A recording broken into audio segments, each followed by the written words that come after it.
ओम नमो भगवते वासुदेवाय। आप सभी पर भगवान विष्णु की कृपा सदैव बनी रहे। तो जी आज हम सुनेंगे माघ मास मातम का 8वां अध्याय। यमदूत कहने लगा कि हे वैश्य, मनुष्य को सदैव सालिग्राम की शिला में तथा वज्र या कीट चक्र में भगवान वासुदेव का पूजन करना चाहिए, क्योंकि सब पापों का नाश करने वाले, सब पुण्यों को देने वाले तथा मुक्ति प्रदान करने वाले भगवान विष्णु का इसमें निवास होता है। जो मनुष्य सालिग्राम की शिला या हरि चक्र में पूजा करता है, वह अनेक मंत्रों का फल प्राप्त कर लेता है। जो फल देवताओं को निर्गुण ब्रह्मा की उपासना में मिलता है, वही फल मनुष्य को भगवान सालिग्राम का पूजन करने से यमलोक को नहीं देखने देता। भगवान को लक्ष्मी जी के पास अथवा वैकुंठ में इतना आनंद नहीं आता जितना सालिग्राम की शिला या चक्र में निवास करने में आता है। स्वर्ग कमल युक्त करोड़ों शिवलिंग के पूजन से इतना फल नहीं मिलता जितना एक दिन सालिग्राम के पूजन से मिलता है। भक्ति पूर्वक सालिग्राम का पूजन करने से विष्णु लोक में वास करके मनुष्य चक्रवर्ती होता है। काम, क्रोध, लोभ, मोह, अहंकार ये युक्त होकर भी मनुष्य सालिग्राम का पूजन करने से वैकुंठ में प्रवेश करता है। जो सदैव सालिग्राम का पूजन करते हैं, वह प्रलय काल तक स्वर्ग में वास करते हैं। जो दीक्षा, नियम और मंत्रों से चक्र में बलि देता है, वह निश्चय करके विष्णु लोक को प्राप्त होता है।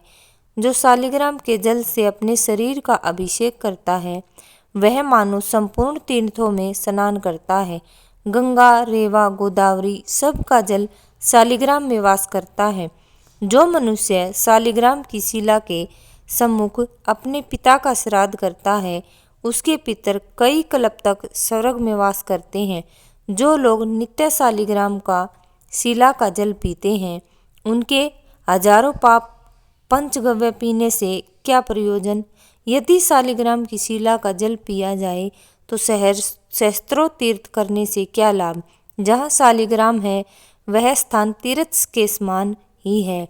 वहाँ पर किए गए संपूर्ण दान हम करोड़ों गुना फल को प्राप्त होता है। जो एक बूंद भी सालिग्राम का जल पीता है, वह माता के स्तनों का दूध पान नहीं करता, अर्थात गर्भाशय में नहीं आता। सालिग्राम शिला में जो कीड़े मकोड़े एक कोस के अंतर पर मरते हैं, वह भी वैकुंठ को प्राप्त होते हैं। जो फल वन में तप करने से प्राप्त होता है, वही फल भगवान को सदैव स्मरण करने से प्राप्त होता है। मोहवश अनेक प्रकार के घोर पाप करने वाला मनुष्य भी भगवान को प्रणाम करने से नरक में नहीं जाता। संसार में जितने तीर्थ और पुण्य स्थान हैं, भगवान के केवल नाम मात्र के कारण से प्राप्त हो जाते हैं। यमदूत कहने लगा कि जो कोई प्रसंगवश भी एकादशी के व्रत को करता है, वह दुखों को प्राप्त नहीं होता।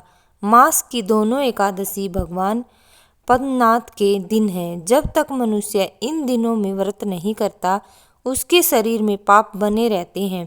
हजारों अश्वमेघ, सैकड़ों वाजपेयी यज्ञ एकादशी व्रत की 16वीं कला के बराबर भी नहीं है। एकादशी के दिन व्रत करने से 11 इंद्रियों से किए गए सब पाप नष्ट हो जाते हैं। गंगा, गया, काशी, पुष्कर, कुरुक्षेत्र, यमुना, चंद्रभागा कोई भी एकादशी के तुल्य नहीं है। इस दिन व्रत करके मनुष्य अनायास की वैकुंठ लोक को प्राप्त करता है। एकादशी को व्रत और रात्रि जागरण करने से माता पिता और स्त्री के कुल की 10-10 पीढ़ियां उद्धार पाती हैं और वह पीताम्बरधारी होकर भगवान के निकट रहते हैं। बाल, युवा और वृद्ध सब पापी भी व्रत करने से नरक में नहीं जाते। यमदूत कहता है कि हे वैश्य, मैं सूक्ष्म में तुमसे नरक से बचने का धर्म करता हूँ। मन, कर्म और वचन से प्राणी मात्र का द्रोह न करना, इंद्रियों को वश में रखना, ज्ञान देना, भगवान की सेवा करना, नियम पूर्वक वर्णाश्रम धर्म का पालन करना, इन कर्मों के करने से मनुष्य नरक से बचा रहता है। स्वर्ग प्राप्त करने की इच्छा से मनुष्य गरीब भी हो तो भी जूता, छतरी, अन्न, धन, जल कुछ न कुछ दान देता रहे। दान देने वाला मनुष्य कभी यम की यातना को नहीं भोगता तथा दीर्घायु और धनी होता है। बहुत कहने से ही क्या अधर्म से ही मनुष्य बुरी गति को प्राप्त होता है। मनुष्य सदैव धर्म के कार्यों से ही स्वर्ग को प्राप्त कर सकता है। इसलिए बाल्यावस्था से ही धर्म के कार्यों का अभ्यास करना चाहिए। विकुंडल कहने लगा कि तुम्हारे वचनों से मेरा चित्त अति प्रसन्न हुआ है, क्योंकि सज्जनों के वचन सदैव गंगाजल के सदृश पापों का नाश करने वाले होते हैं। उपकार करना तथा मीठा बोलना सज्जनों का स्वभाव ही होता है। जैसे अमृत मंडल चंद्रमा को भी ठंडा कर देता है। अब कृपा करके यह भी बतलाइए कि किस प्रकार मेरे भाई का नरक से उद्धार हो सकता है। तब दूत कुछ देर ज्ञान दृष्टि से विचार कर मित्रता रूपी रस्से में बंधा हुआ बोला कि हे वैश्य, यदि तुम अपने भाई के लिए स्वर्ग की कामना करते हो तो जल्द ही अपने 8 जन्म के पुण्य फल को उसके निमित्त अर्पण कर दो। तब विकुंडल ने कहा कि हे दूत, वह पुण्य क्या है और मैंने कौन से जन्म और कैसे किया, जो सो सब बतलाओ, फिर मैं अपना पुण्य अपने भाई को दे दूंगा। दूत कहने लगा कि हे वैश्य सुनो, मैं तुम्हारे पुण्य की सब कथा कहता हूँ। पूर्व समय में मधुवन में साल्की नाम का ऋषि था। वह बड़ा तपेश्वरी ब्रह्मा के समान तेज वाला था। नवग्रह की तरह उसकी स्त्री रेवती के 9 पुत्र थे, जिनके नाम ध्रुव, शशि, बुध, तार, ज्योतिमान थे। इन 5 ने गृहस्थाश्रम धारण किया तथा निर्मोह, जितमाय, ध्यानिष्ठ और गुणात्म ये चारों संन्यास ग्रहण कर वन में रहने लगे। ये शिखा सूत्र से रहित पत्थर और सोने को समान समझते।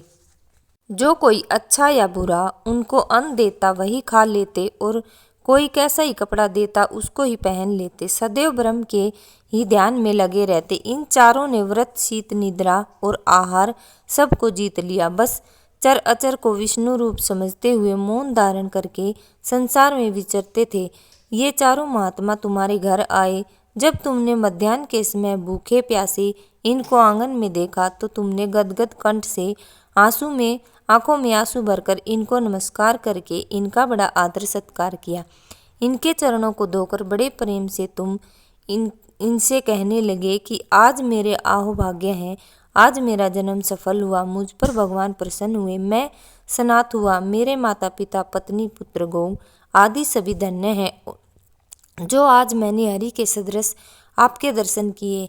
जो हे वैश्य, इस प्रकार तुमने श्राद्ध से उनका पूजन किया और चरण धोकर जल को मस्तक से लगाया। फिर विधि पूर्वक इनका पूजन करके तुमने इन सन्यासियों को भोजन कराया। इन सन्यासियों ने भोजन करके रात को तुम्हारे घर में विश्राम किया और ब्रह्मा के ध्यान में लीन हो गए। इन सन्यासियों के सत्कार से जो पुण्य तुमको मिला सो मैं भी कहने में असमर्थ हूँ, क्योंकि सब भूतों में प्राणी श्रेष्ठ है। प्राणियों में बुद्धि वाले, बुद्धि वालों में मनुष्य, मनुष्यों में ब्राह्मण, विद्वानों में पुण्यात्मा और पुण्यात्माओं में ब्रह्मज्ञानी सर्वश्रेष्ठ है। ऐसी ही संगति से बड़े बड़े पाप नष्ट हो जाते हैं। यह पुण्य तुमने अपने पहले 8वें जन्म में किया था।